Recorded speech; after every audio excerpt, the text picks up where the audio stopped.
Olá a todos, sejam muito bem-vindos ao canal Bíblia Clara. Meu nome é Rafael, eu tenho 37 anos de idade, sou pai de 4 filhos lindos, casado com uma esposa maravilhosa que tem dado todo o esforço para que nós possamos manter a nossa família erguida, seguindo as leis de Deus, seguindo as designações exigidas por Jesus Cristo, por Yahushua HaMashiach, nos textos de Mateus 5,17, 5,18, 5,19 e 5,20. E no meio em que vivemos, não tem nada mais justo do que valorizar o trabalho da minha esposa, que tem colocado nossos 4 filhos nas suas mãos, enquanto por outro lado eu faço o ministério. Então eu faço jus à vida dela, à dedicação da vida dela, e dedico esse vídeo especialmente a ela. Muito obrigado, minha querida esposa. Muito obrigado, Ana. E sendo rápido, dando seguimento à série do Apóstolo Paulo, para quem é novo no canal, eu tenho dito que o Apóstolo Paulo tem um ministério realizado aos gentios, que é diferente do ministério designado por Yahushua HaMashiach, que é diferente do ministério designado por Yahushua HaMashiach. E nesses vídeos todos eu tenho provado isso de uma forma eficaz. Eu tenho mostrado os textos, eu tenho mostrado a lógica do raciocínio de Paulo, então eu convido vocês a assistirem todas as séries, todas as minisséries dentro dessa grande série Apóstolo Paulo. E nós estamos agora na minissérie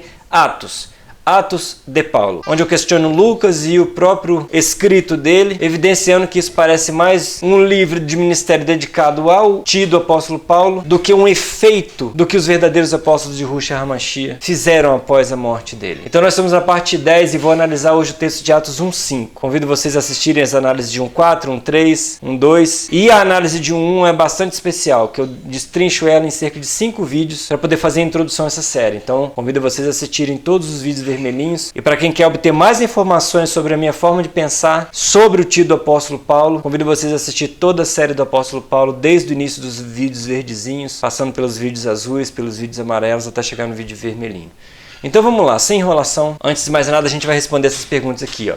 Quando foi que Jesus falou as palavras proferidas em Atos 1:4, 1:5? Vamos dar uma olhadinha em que palavras são essas. Eu vou abrir aqui a minha Ferreira de Almeida. Minha Almeida, na verdade, né, corrigida e fiel. A Bíblia simples que as pessoas têm em casa, assim como a Almeida corrigida e revista. E eu vou ler o texto de Atos, no capítulo 1, dos versículos 1 ao 5. E eu convido vocês também a abrirem a escritura de vocês. Deem uma pausazinha no vídeo, que eu acho que vale muito a pena dar uma lidinha no contexto.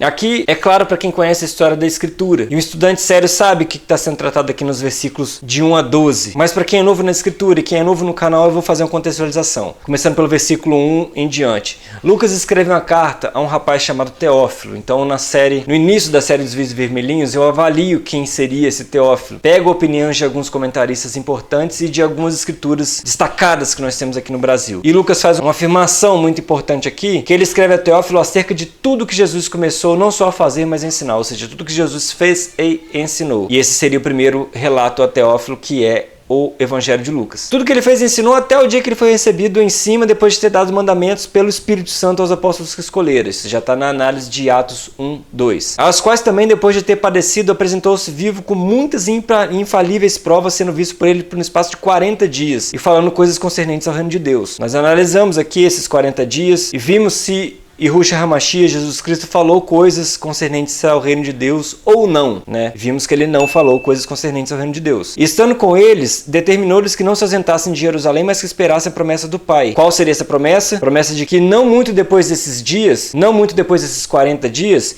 eles seriam batizados com o Espírito Santo. Seria diferente do batismo de João Batista com a água, que é o versículo que a gente vai analisar hoje em Atos 1:5. E para isso, Yahushua HaMashiach teria mandado não se apartar de Jerusalém, ou se saísse de Jerusalém, porque o texto de Lucas é muito ruim, com construção gramatical muito ruim. Se eles saíssem de Jerusalém, não se separassem. Então, esse é o contexto. Então, hoje eu vou refazer a leitura do versículo 4 e do versículo 5 para a gente poder contextualizar mais especificamente e voltar os esforços para a análise do versículo 5.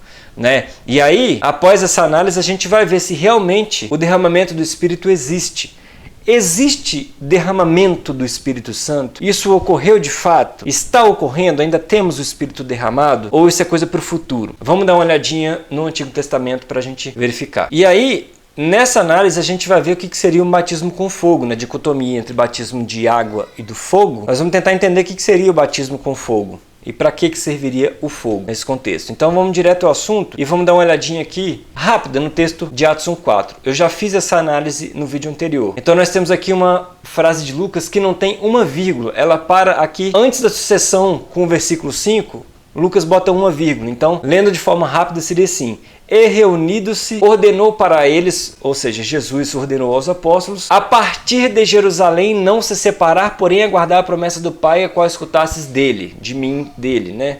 E aí nós temos aqui entre chaves algumas variantes textuais, conforme eu expliquei no vídeo anterior e tenho explicado em toda a série. Essas palavras variantes são separadas por vírgula. Você pode ver que essa palavra em grego aqui, ó, é muito parecida com essa daqui, que é muito parecida com essa daqui. São três opções diferentes. Jesus teria ou reunido-se ou cativado-se, que também seria uma possibilidade, até porque os judeus, e segundo o relato de Mateus, os guardas também ali de Pilatos, estavam de olho ali no movimento de Yahushua HaMashiach de Jesus. Em algumas outras traduções colocam como se tivesse pernoitado, comido, assentado na mesa e pernoitado. E aí, algumas variantes textuais que não são separadas por barras, por exemplo, essa daqui e essa daqui, são inserções no texto. E eu já tenho comentado desde o início da série do apóstolo Paulo o manuscrito D como uma fonte de harmonização bíblica. E eu tenho questionado muito o manuscrito D. Nós já comentamos isso desde a série da infância, juventude e nascimento do apóstolo Paulo, que são os vídeos azuizinhos claros, os vídeos cianos ou turquesa, né? Então Jesus de fato ou teria ordenado para eles não saírem de Jerusalém e não se separarem, ou se eles saíssem a partir de Jerusalém, eles não deveriam se separar. Entretanto, a aparição em Jerusalém é uma contra-ordem à ordem dada desde a ceia de que eles deveriam ir para a Galileia para os ver. Yahushua HaMashiach tem suas palavras reforçadas pelo anjo, né? Ou o jovem, ou os homens, ou os anjos, né? Cada um evangelho trata de uma forma diferente, que removeu a pedra do sepulcro, confirma isso. Só que com um detalhe, Lucas e João não falam nem sobre a promessa de aparição na Galileia lá na ceia, nem sobre a promessa de aparição na Galileia na remoção da pedra do túmulo. E Yahushua HaMashiach ainda fala uma terceira vez numa aparição rápida às mulheres que foram ao sepulcro para poder ungir o corpo. E Yahushua HaMashiach apareceu especificamente a elas dizendo a mesma coisa: ide aos irmãos, diga a ele para irem para a Galileia para me ver.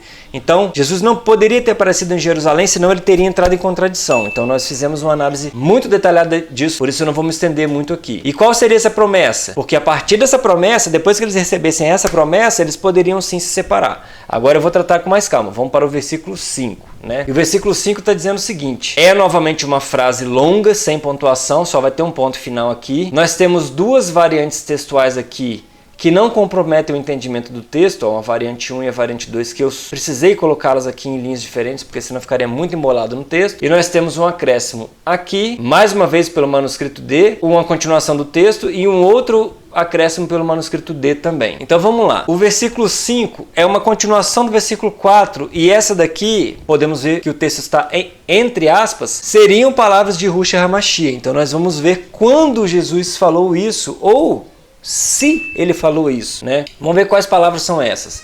Porque João verdadeiramente imergiu ou batizou, né? Rebaptisem Rudat, o que seria no português, porque João verdadeiramente imergiu água. Só que Lucas, como um escritor muito questionável, ele não coloca uma preposição aqui no português, que no grego é tratado como um artigo, né? Eu costumo pensar aqui na minha mente, né, que seria um artigo preposicional, mas isso não tem referência nos livros de gramática, mas eu trato assim porque é o que de fato é.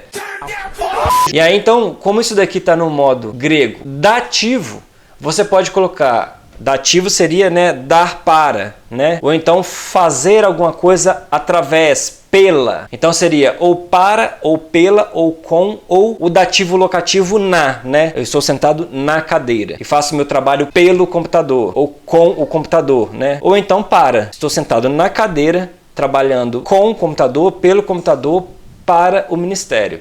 Então, essa palavra aqui merecia um artigo grego antes, merecia uma preposição em português, né? Um artigo preposicional antes, que ele está subentendido aqui na variante, ou na flexão, ou na declinação desse substantivo aqui, que seria água. Então, seria João Batista verdadeiramente imergiu, que aí a gente traduz como batizou, mas você pode imergir também um objeto. Então, quando você pega algum objeto e coloca embaixo da água, né? A água já está fervida, então pegue a sua carne para cozinhar, ou então o seu feijão, e faça a imersão na água. Você não vai falar aí que você faça o batismo do feijão, entendeu? Então o grego se apropriou muito dessa palavra batismo, dessa palavra que seria literalmente imersão, e substantivou ela de outra forma como se fosse uma coisa, né? Um batismo, né? E João na verdade era João o imersor e não João o Batista.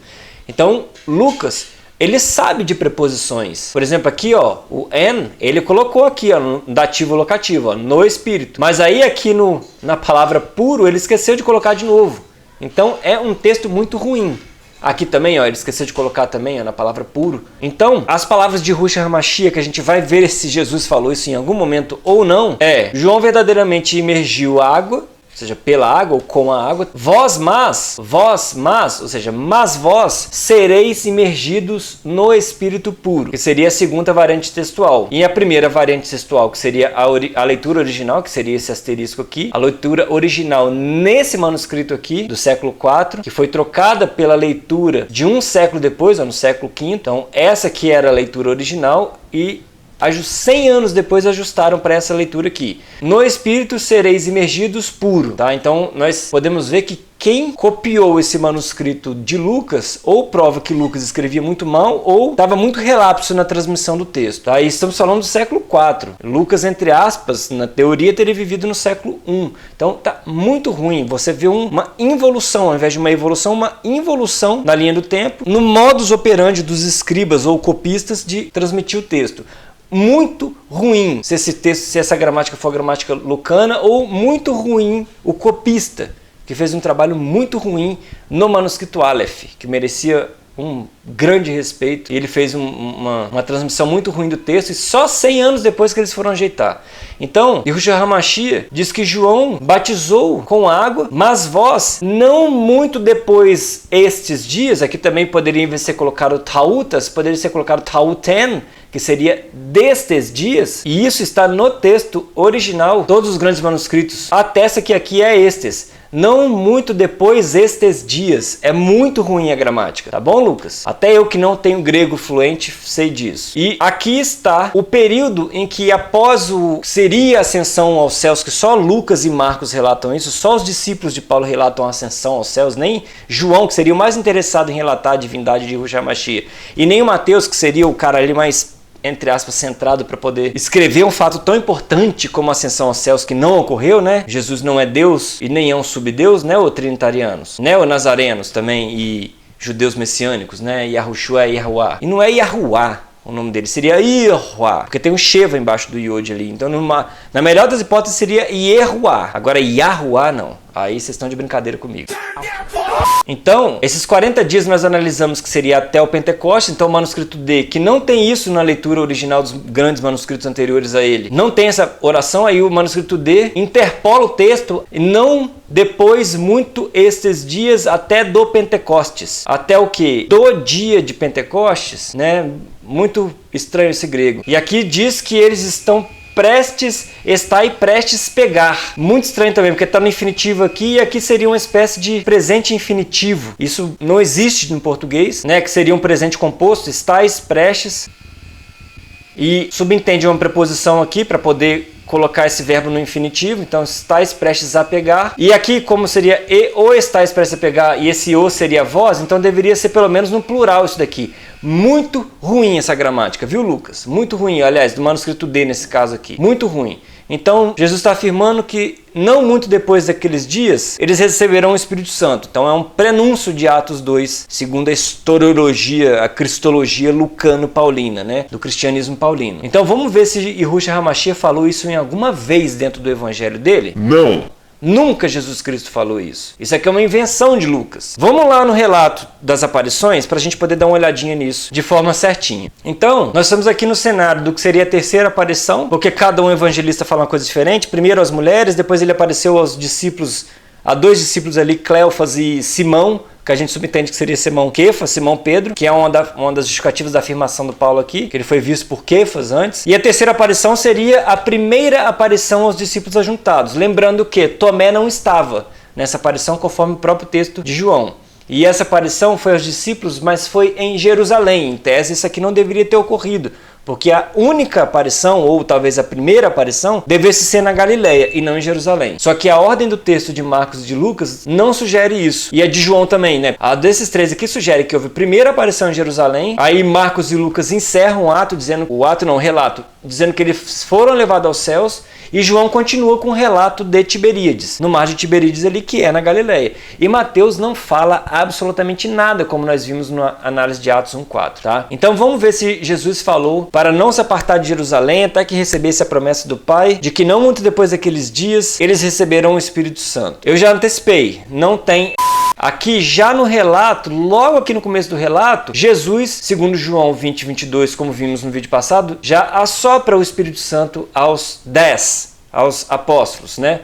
Pela lógica de João, seriam apenas 10. Marcos relata 11. Lucas, sabendo que, já lendo os textos ali, vendo que tem algum probleminha, porque Marcos é o único que acerta. Os apóstolos nunca se apartaram. E Yahushua Mashiach acabou de ser morto, acabou de ser sepultado. Não tem motivo nenhum para cada um ir para sua casinha. Eles estariam em comunhão ali. Tá, então os 11 estavam reunidos porque Judas Iscariote suicidou. E lá em Atos, já no próprio Atos 1 ali, Matias é colocado no lugar dele, segundo Lucas, né? Então Lucas não diz quantos são. João também não diz quantos são, mas subentende que sejam os 10, porque não tem o próprio Tomé, não estava aqui. Então por João o Espírito já foi derramado aos apóstolos. Ah, Rafael, mas o Espírito vai ser derramado a toda a igrezinha. A igreja, nossa igreja, querida igreja dos pais da igreja, católicos e protestantes. Eclesia, congregação para discutir quaisquer assuntos, seja relativos à República de Platão ou seja relativo a assuntos ministeriais. Ambos são uma congregação, uma eclesia. Não tem nada a ver com igrezinha. Igual batismo não é batismo, é imersão. Tá? Igual Pentecostes não é Pentecostes, é Shavuot, é o nome da festa que nós comemoramos. Eu comemoro aqui em casa, minha esposa, e muitos irmãos também fazem. Aí Jesus Cristo começa a mostrar, que estava ali, em carne, pede alguma coisa para comer, fala que convinha que se cumprisse tudo que estava escrito na lei de Moisés, nos Salmos e nos Profetas sobre ele.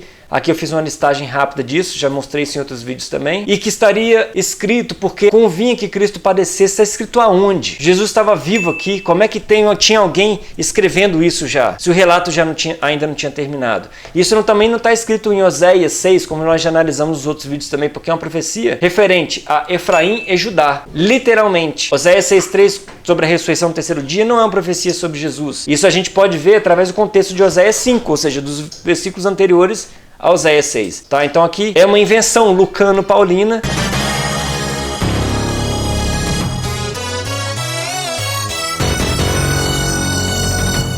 Para dizer que aquele cara de Oséias 6 era Jesus, sendo que não era. Era a ressurreição de Efraim e Judá, tá? As duas casas de Israel. E que segundo Oséias 5, isso não tem nada a ver com uma morte do servo do Senhor, do servo de Huri, Yahuá e Yavé, Jeová, conhecido aqui no Brasil. E que se pregasse o arrependimento e remissão dos pecados em todas as nações, começando por Jerusalém. Pregar o arrependimento, sim. Agora, remissão de pecados, isso não foi instaurado como pregar o arrependimento e pregar o reino. Não tem muitas evidências de que teriam tido a ordem de Jesus, porque em seu nome pregasse a remissão de pecados. A única pessoa que pode remir, o único ser que pode remir pecados é o Criador, tá? E que dessas coisas vós sois testemunhas. Sois testemunhas de quê? Onde é que está escrito que convinha que ele padecesse e ressuscitasse no terceiro dia? Onde é que está escrito que eles são testemunhas de Yahushua Mashiach ter dito isso daqui? E começando por Jerusalém ainda. Tá? Vimos que isso é um diálogo que Jesus nunca falou e não poderia estar reforçando uma coisa que ele nunca falou, que é o mesmo caso de Atos 5. E aí ele chega, e eis que vos envia a promessa do Pai, ficai porém na cidade de Jerusalém, até que do alto seja revestido de poder. Isso é um paralelismo com Atos 1,4. Nenhum outro apóstolo fala isso. Nem Mateus, nem Marcos, que não é um apóstolo, nem Lucas. Lucas fala, não é um apóstolo, mas ele fala. E João também não fala, porque aqui eu estou usando o texto paralelo da coluna de João, porque está mais próximo a Lucas, e que foi o objeto da análise do vídeo anterior. Que estando com eles, determinou-os que não se assentasse em Jerusalém, mas esperasse a promessa do Pai que de mim ouvistes. Aí chegamos em Atos 5, porque na verdade João batizou com água, mas vai ser batizado com o Espírito Santo. Isso não está escrito nem aqui e nem daqui para baixo, e nem daqui para qualquer outro canto do texto. Aqui aparece a Tomé, segundo só João, Aqui Jesus leva eles a Betânia, e aqui ele é levado aos céus e termina o texto de Marcos. O de Lucas continua um pouco ainda. Aliás, Marcos termina aqui, no versículo seguinte, e aqui relata a aparição na Galileia, que era o que deveria ocorrer. E aqui na Galileia também não tem nenhuma palavra de Yahushua Mashiach referente a ele dizendo que prometeu que ficassem em Jerusalém juntos, ou então se saíssem de Jerusalém não se separassem para receber o Espírito Santo, até que recebesse o Espírito Santo. Aí depois sim eles podiam se separar para fazer o ministério. Não tem nenhuma palavra de Yahushua Mashiach dizendo isso. E Lucas disse que Jesus disse isso, e Jesus nunca disse isso. A palavra mais próxima, olha lá, estamos chegando no final do relato aqui já. João vai falar um amém aqui, amém, e Mateus também. Tá? Então a palavra mais próxima de Jesus referente a um batismo, a um derramamento, do Espírito Santo, é em João 3,5, logo no início do ministério, quando ele diz num diálogo com Nicodemos, aquele judeu que estava não entendendo o que seria renascer, ele estava imaginando ainda que deveríamos, já adultos, voltar para o ventre da mãe, não era isso que Jesus estava querendo dizer. E eu contesto muito esse diálogo aqui, isso para mim é um paulinismo danado, mas enfim. Em tese, o relato mais próximo seria quando Jesus disse: não, Nicodemos, na verdade, te digo... Quando fala na verdade, para mim eu já arremento a Paulo logo. Primeira coisa, te digo que aquele que não nascer da água e do Espírito não pode entrar no reino de Deus. Então, essa é a única frase de Jesus que ele poderia ter dito em toda a sua vida, né? Em todo o seu ministério, em toda a sua vida e seu ministério, que seria mais próximo com, na verdade, João Batista te batizou com água, mas vocês não muito depois desses dias receberão o Espírito Santo. Jesus nunca falou isso. E quem falou isso, na verdade, foi João Batista. Olha lá. No contexto aqui, dos batismos no deserto, dizendo que eu, em verdade, vos batizo com água para o arrependimento. Então, beleza, o arrependimento estava sendo pregado mesmo. Agora, a remissão de pecados, isso não, a gente não tem poder para isso. O único que faz isso é Yahuwah, Yahvé, o nosso Criador. Até porque, se por exemplo, em Mateus 10, né, onde ele envia os 12, que ele deu poder sobre os espíritos imundos e sobre cura, não deu o derramamento do Espírito todo, ali naquele cenário ali, que muito cristão vai dizer: não, eles receberam o Espírito Santo ali, através de Mateus, viu? Então, Mateus tem um relato, sim, de recebimento Espírito Santo. Não, ele recebeu poder sobre espíritos impuros e dons de cura. Para aquele momento ali. Por quê? Porque depois disso, Pedro nega 3 vezes, Yahushua HaMashiach, Tiago e João, os filhos de Zebedeu, pleiteiam um lugar especial no reino e Judas Iscariotes suicida. Entrega ele e suicida. Então temos 4, e fora todos os relatos de falta de fé que Yahushua HaMashiach denunciou também. Vocês têm menos fé que um grão de mostarda. Então, eles não estavam com o Espírito Santo definitivo lá em Mateus 10. E aqui também não é Jesus dizendo que aquele que vem após mim é mais poderoso do que eu. Jesus Cristo não pode falar dele mesmo. Isso aqui é João Batista dizendo. E ele vos batizará com o Espírito Santo, tá? Isso é confirmado por Marcos e João não relata isso, tá? João não relata isso. Eu tenho até a impressão de que esse aqui seria o texto de Mateus, né? Que Marcos, que Paulo, que eu considero ali uma espécie de escritor de João, teria apropriado para si. E Mateus dizendo aqui que ele batizará com o Espírito Santo e com fogo. E Lucas também fala isso, mas Marcos não fala isso. E João não fala nem de batismo do Espírito Santo. Para mim, esse aqui é o texto de Marcos original. De Mateus original, perdão. Então, vamos dar uma analisadinha agora, baseado nessa segunda pergunta aqui. O que seria o derramamento do Espírito se ele existe? Né? E para quando seria? Então vamos entrar agora na segunda parte do vídeo. Vamos dar uma olhadinha agora na profecia de Joel 2:28 sobre o derramamento do Espírito e vamos tentar entender o contexto disso. Diz bem assim: e há de ser que depois derramarei o Espírito sobre toda a carne, sobre os vossos filhos, vossas filhas que poderão profetizar, os vossos velhos terão sonhos, os vossos jovens terão visões. Então vamos entender o que é esse depois aqui. Vamos dar uma olhadinha em Joel 2 de forma geral. O que está acontecendo aqui em Joel 2? E no versículo 1 já é bem claro que dia é esse. Tocai a trombeta em Sião, o monte de Davi, né? E clamai em voz alta no meu santo monte. Tremerão, todos os moradores da terra tremerão, porque o dia de Hu, Yahuwah e Yahvé, esse dia já vem e está perto.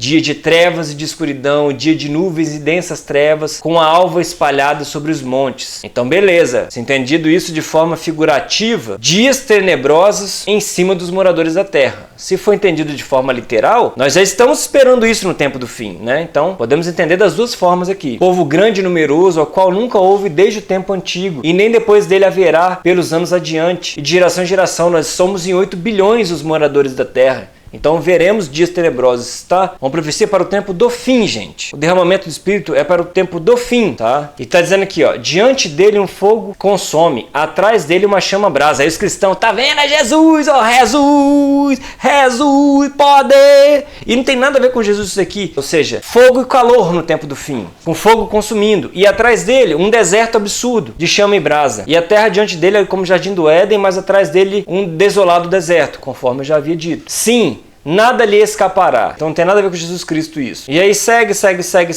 E o Espírito finalmente é derramado. Ó, tá dizendo aqui, ó: filhos de Sião, alegrai-vos em Ihu, o vosso Elohim, o vosso Elohim, vosso Deus. Porque ele vos dará em justa medida a chuva temporã, fará descer a chuva no primeiro mês, a temporã e a serôdia. Quem fará isso? Não é Jesus, tá? Não é Jesus. É Ihu, Yahuwah e Yahvé, Jeová, vosso Elohim, vosso Elohim. E as eiras se encherão de trigo, e vai restituir os anos em que comeu gafanhoto, ou seja, que comeu um monte de impureza, né? Lagarta, réptil que não pode comer. E vos fartarei abundantemente, e vós sabereis que estou no meio de Israel, e que não há outro povo, e nunca mais será envergonhado, e há de ser que depois derramarei meu Espírito sobre toda a terra. Então primeiro tem que acontecer tudo isso, e depois vai acontecer o derramamento do Espírito, no tempo do fim. E também os servos e as servas terão também o derramamento do Espírito naquele dia, e mostrará prodígios no céu e na terra, e sangue e fogo, o sol se converterá em trevas, a lua em sangue, antes que venha o terrível dia de Ihu.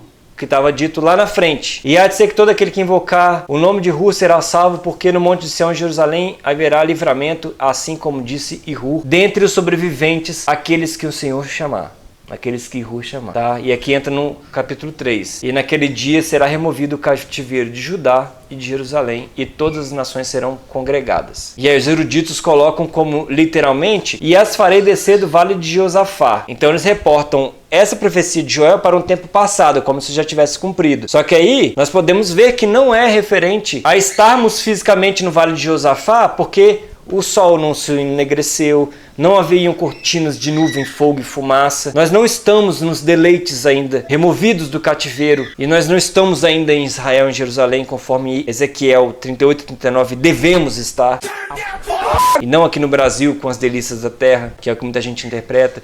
Então, gente, eu estou sendo muito claro aqui, não dá para ser mais claro. Então vamos ver outra profecia, Zacarias 12, 10. Eu já comentei também num outro vídeo do canal, intitulado Um Recado para a Salvação. E aí, contextualizando também, vamos voltar no início do capítulo 12, aqui está falando do peso da palavra de Yahu sobre Israel, porque ele estende o céu, ele é maior do que tudo isso, e ele funda a terra, e forma o espírito do homem dentro dele. Ele diz que fará de Jerusalém um copo de tremor para todos os povos ao redor. Ou seja, Jerusalém vai perturbar os povos ao redor. Durante o cerco, profetizado aonde? Acabei de falar em Ezequiel 37, a junção das duas casas de Israel, a ida para Jerusalém em Ezequiel 38, para apacentar gados, e a invasão de Gog e Magog em Ezequiel 39, e aí virá o período milenar em Ezequiel 40 até 48, com a descrição de um templo físico, onde voltará a ter a lei e o sacrifício. Voltará não, a lei nunca deixou de existir, tá, cristãos paulinos? A lei, sacrifício, sacerdote levita, e haverá um príncipe, um rei, Yahushua HaMashiach, tá? E naquele dia farei de Jerusalém uma pedra pesada para todos os povos. Venceremos, Israel vencerá. Todos que descarregam certamente serão despedaçados. E ajuntar-se-ão contra ela, contra Jerusalém, né? Todo o povo da terra. Então não esperem dias fáceis. Naquele dia, diz Yahuwah Roavé, Jeová, ferirei de espanto a todos os cavalos de loucura, os que se amontam neles. Isso está escrito em Ezequiel 39. Gog e Magog se matará. Ninguém vai tocar nos israelitas que estarão no deserto profetizando, tendo visões. No fim dos tempos, nós iremos para Israel não por arrebatamento paulino, mas nós iremos para lá. Poucos irão para lá, porque estreita é a porta da salvação e larga é a estrada da perdição. E ferirei de cegueira todos os cavalos dos povos. Isso aqui está na cara que é Ezequiel 39, tá? E os governantes de Judá nessa época dirão no seu coração: os habitantes da terra de Jerusalém são a minha força em Ur, porque por causa deles Judá será assegurado pelo Criador. E naquele dia, poreis os governantes de Judá como um braseiro ardente no meio da lenha, como faixa de fogo entre gavelas, e a direita e a esquerda consumirão todos os povos em redor, e em Jerusalém será habitado outra vez em seu lugar. Em Jerusalém. E o Senhor salvará primeiramente as tendas de Judá, ou seja, eles já estão lá agora, mas não estão salvos ainda. Por que isso? Para a glória da casa de Davi, que é da tribo de Judá, e a glória dos habitantes de Jerusalém não seja exaltada sobre Judá. E Jerusalém aqui serão muitos, né? Porque é a capital da nação de Jerusalém, todas as tribos. Naquele dia o Senhor protegerá os habitantes de Jerusalém. O mais fraco, naquele dia será como Davi. O mais fraco será como Davi. Vocês estão entendendo isso? Isso nunca ocorreu, tá? E acontecerá que Yahu destruirá as nações naquele dia, né? Destruirá as nações que vieram contra Jerusalém. Mas sobre a casa de Davi, sobre os habitantes de Jerusalém, derramarei o espírito de graça e de súplicas. E olharão para mim, para Yahuwah Roavé, a quem transpassaram. Isso aqui, montaram um cenário fictício ali, Paulo, Lucas, Marcos, Timóteo, os pais da igreja do primeiro século ali, né, dessa igreja falsa paulina, montaram um cenário ali de transpassaram Jesus com uma lança. E aqui não tem nada a ver com Jesus. Transpassaram a mim e pranteá-lo-ão sobre eles. No grego não está isso. Eu fiquei até de pegar a tradução no grego também, mas hoje a gente não está fazendo análise de Zacarias 10. Eu estou querendo passar até rápido por isso aqui. Como quem pranteia pelo filho unigênito. Aí pronto, os cristãos... Tá vendo? É Jesus. Não é Jesus. Pranteá-lo-ão sobre ele, a quem transpassaram e a quem olharam, ou seja, para mim, para Yahuwah Roavé, e chorarão como quem pranteia pelo filho unigênito. Não é chorarão por causa do filho unigênito que está na cruz. Não tem nada a ver uma coisa com outra. E aqui não é questão de heresia contra o acontecimento da cruz. Eu tenho minhas dúvidas sobre a crucificação, baseado no Deuteronômio, no capítulo 21, dos versículos 22 e 23, que maldito seria sobre o solo de Israel aquele que fosse pendurado no madeiro. E aí eu já discuti isso em outros lugares. E Paulo é o único a dizer que Jesus fez maldito por nós. Nem o próprio Isaías falou isso. Isaías disse apenas que ele morreria pelos nossos pecados, mas não numa cruz. Não é, Paulo? Então eu tenho muitas dúvidas quanto à crucificação. Eu tenho bons argumentos de que sim, houve a crucificação, mas eu tenho excelentes argumentos de que não houve a crucificação. Então eu ainda não me decidi, conforme também eu já comentei nos vídeos anteriores. E naquele dia será um grande pranto em Jerusalém. E aí novamente os historiadores vão falar: tá vendo aqui, ó, como o pranto de Haddad e Rimon no Vale de Megido. Isso já aconteceu. Não tem nada a ver com isso. Isso tudo aqui é uma alegoria. Nunca iam transpassar Ihur com uma lança. Isso daqui é porque rejeitaram a lei do Criador, não é? Me ajuda aí, viu, gente? Vamos ler o trem direito. Então isso aqui também é uma alegoria, tá? Os historiadores céticos ateus. E a terra pranteará. Onde que a terra pranteia? Seus céticos. Cada família à parte, a família da casa de Davi à parte, as mulheres, a casa de Natã à parte, a casa de Levi à parte, que é outra família diferente da de Davi, né? A família de Simei, as mulheres e todas as famílias dos remanescentes. Remanescentes. Cada família à parte, suas mulheres à parte. Naquele dia haverá uma fonte aberta para a casa de Davi, ou seja, todos poderão ir para a casa de Davi. E para os habitantes de Jerusalém, para a purificação do pecado e da imundícia. Mas não é naquele dia da morte de Jesus, é no tempo do fim. E acontecerá naquele dia que Ihur tirará da terra o nome dos ídolos e deles não haverá mais memória. Farei sair da terra os profetas e o espírito de impureza. Ou seja, aí sim, fará sair da terra os profetas, possivelmente os falsos profetas, e o espírito de impureza. Aonde que nós já temos tirado o nome dos ídolos da terra e deles não haverá mais memória? Tá cheio de memória a internet aí, né? Olha os estádios de futebol aí. Olha as novelas, os paganismos, as histórias pagãs também. Olha os reality show aí. Sodomia. Tá, gente? Então isso é coisa para o tempo do fim, o derramamento do Espírito. E com isso, nós respondemos essa pergunta aqui. Para quando é? Cadê o meu mouse? Aqui. Para quando é? E mostramos com isso que Atos 2, onde houve o derramamento do Espírito Santo, depois dali Paulo falhou, né? Conforme eu disse no vídeo anterior, Paulo dizendo que desde o ventre da sua mãe foi escolhida, mas peraí, depois que saiu do ventre ele começou a se entupir de farisaísmo e depois ele começou a perseguir os cristãos, né? Porque Jeremias não errou depois, conforme Jeremias 1,5 também desde o ventre da mãe foi escolhido, e o servo do Senhor, que veio dar sua vida por nós, mas não necessariamente na cruz, também não errou. Na boca dele não haveria iniquidade, mas Paulo errou. Tá? Então Paulo é um falso apóstolo. E é um falso profeta também, e é um falso Cristo também. Ele não foi ungido por alguém.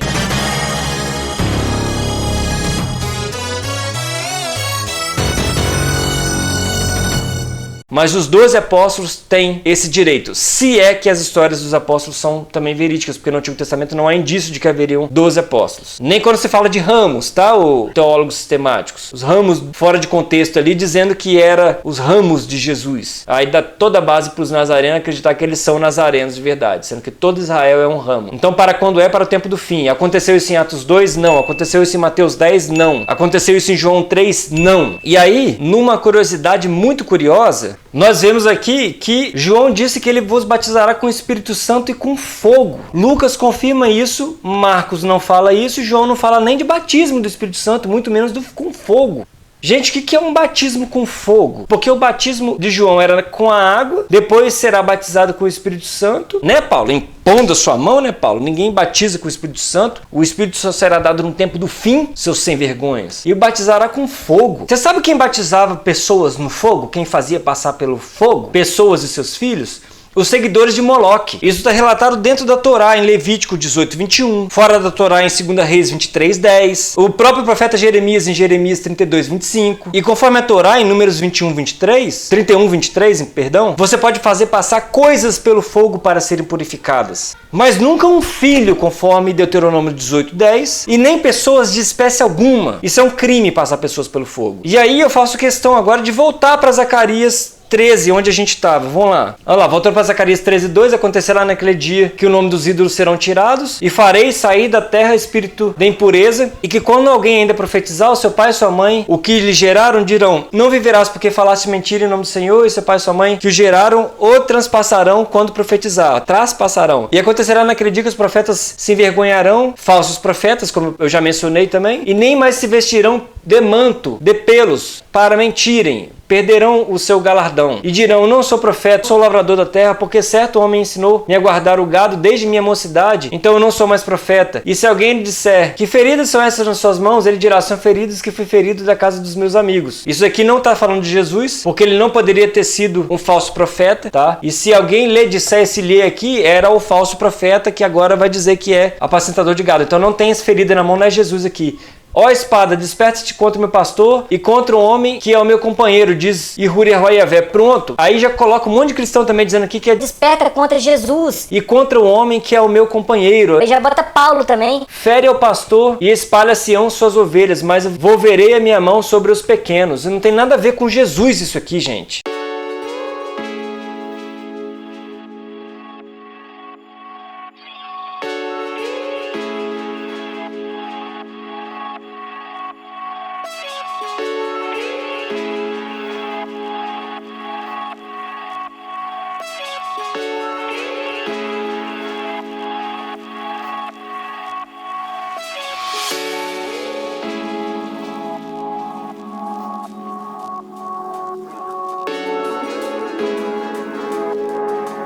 Presta atenção, cristão. Sai da igreja. Primeira coisa, você sai do banco da igreja. Segunda coisa, você pega uma Ferreira de Almeida, uma King James, uma Bíblia de Jerusalém, uma Bíblia Almeida Corrigida e Fiel e vá ler a Bíblia. Risca a Bíblia, né? Ó, como é que eu faço aqui, ó? E se alguém lê disser... Lê quem? Ao ex-falso profeta. Fecha, coloca uma corzinha vermelha aqui. Faça isso na Bíblia de vocês. É simples, tá? E acontecerá que em toda a terra de Zihu, que as partes delas serão extirpadas. Quantas partes? 2 partes delas serão extirpadas, mas a terceira restará nela. Ou seja, 2 partes, a grande maioria será extirpada e a terceira parte restará nela. E dessa parte que sobrar, isso aqui já não sobra mais, não tem mais, e dessa parte ainda fará passar pelo fogo para purificar. Por isso que será tirado da terra o espírito de impureza. É dessa forma que será tirado da terra, no fim dos tempos. Não estamos vivendo esse tempo ainda. E purificarei como se purifica a prata, e provarei como se prova o ouro, e ela invocará o meu nome, e eu ouvirei. Vocês estão falando o que? Senhor até hoje? Qual é o nome de Deus? Jeová também não é. Yahuá também não é. Seria Yehuá. Ou então Iruá. Ou nós sabemos que é Ihur. Tirar todas as vogais. E ele, Ihur, ouvirá e dirá que sim, esse é meu povo. E o povo dirá, este é o meu Elohim. E aí, gente, eu não tenho mais o que falar. Nós podemos então concluir esse vídeo de hoje com essas respostas. Quando Jesus falou as palavras de Atos 1:5, nunca, nem no seu ministério, em vida, e nem na sua ressurreição. O derramamento do Espírito existe sim para quando é fim dos tempos. Vimos em Joel, vimos em Zacarias isso. O que é batismo com fogo? Paganismo, conforme os textos que eu citei. Pesquisem. Para que serve o fogo? Purificar coisas, nunca pessoas. Porque o texto lá de Zacarias 13:9 não diz que Ru vai passar as pessoas pelo fogo, literalmente, mas será provado como se prova a prata e como se prova o ouro, como se purifica e prova a prata e como se purifica e prova o ouro, tá? Mas eu tenho outro também, profeta, que seria Malaquias 3, dos versículos 1 a 4. Vamos dar uma olhadinha. E eis que envio o meu mensageiro, que prepara o caminho diante de mim, e de repente virá ao seu templo o Senhor, minúsculo aqui, seria o Hadun, o dono, a quem vós buscais, e o mensageiro da aliança. Opa, aqui sim estamos falando de quem?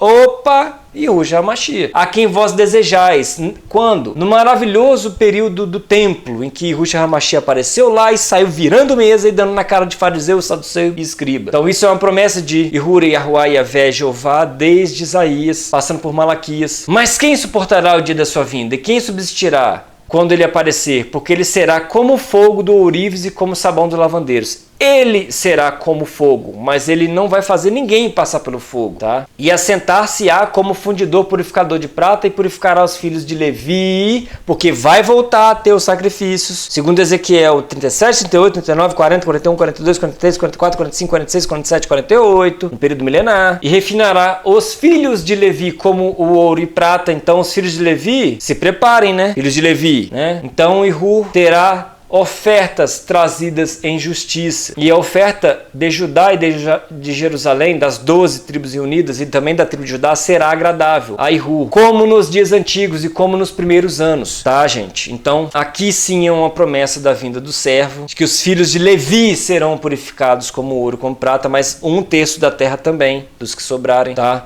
E que em todos esses textos de Joel, Malaquias e Zacarias, nós não temos nenhum batismo com fogo, tá? Nós não temos nunca purificação de pessoas pelo fogo, tá? E também nunca houve sequer um batismo por fogo no Novo Testamento, agora saindo do Antigo Testamento. Que o batismo com o Espírito seria para Atos 2, segundo João, lá em João 20, e Yahushua HaMashiach já teria soprado o Espírito para os discípulos ajuntados, e que de qualquer forma o Espírito será dado quando o sacrifício for bom, e nós não temos sacrifícios bons hoje, não temos nem um templo para poder fazer sacrifício, mostrando que é uma profecia para o futuro, para quando o templo for reconstruído, Ezequiel capítulos 40 a 48, no período do fim, no milênio, e que não tem nada a ver com batismo de fogo para os cristãos do primeiro século, são cristãos, ou são israelitas ou não são.